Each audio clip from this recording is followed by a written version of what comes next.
പോലെ തന്നെ നമ്മൾ ഭൂമിയുടെ ആ കറക്കവുമായി ബന്ധപ്പെട്ടിട്ട് അതിൻ്റെ ആ ടിൽറ്റിൽ വരുന്ന വ്യത്യാസത്തിൻ്റെ ഭാഗമായിക്കൊണ്ട് ഭൂമിയുടെ ഉപരിതലത്തിലുള്ള പല സ്ഥലങ്ങളിലുള്ള അതിൻ്റെ കാലാവസ്ഥയിൽ വലിയ വ്യത്യാസങ്ങൾ ഉണ്ടാകുന്നത് ഇവിടെ റെക്കോർഡ് ചെയ്യപ്പെട്ടിട്ടുള്ള സംഗതിയാണ്. അത് വെരിഫൈ ചെയ്യപ്പെട്ടുള്ള സംഭവമാണ്.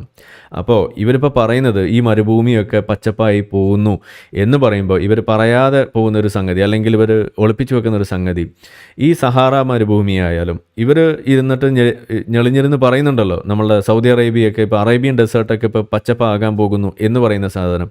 അതല്ലെങ്കിൽ ഇപ്പോൾ നമ്മളുടെ ഓസ്ട്രേലിയയിലുള്ള പല ഡെസേർട്ട്സ്, അതുപോലെ കലഹാരി, അങ്ങനെ പല പല ഡെസേർട്ട്സ് നിങ്ങൾ എടുത്ത് നോക്കുകയാണെങ്കിൽ ഇന്ന് നമ്മൾ കാണുന്ന പല ഇതുപോലുള്ള മരുഭൂമികളും 10,000 വർഷങ്ങൾക്ക് മുന്നേ, 6,000 7,000 വർഷങ്ങൾക്ക് മുന്നേ അത് ഇതുപോലെ പച്ചപ്പ് നിറഞ്ഞ സ്ഥലമായിരുന്നു എന്നതാണ് ഇവിടുത്തെ ആദ്യത്തെ വസ്തുത.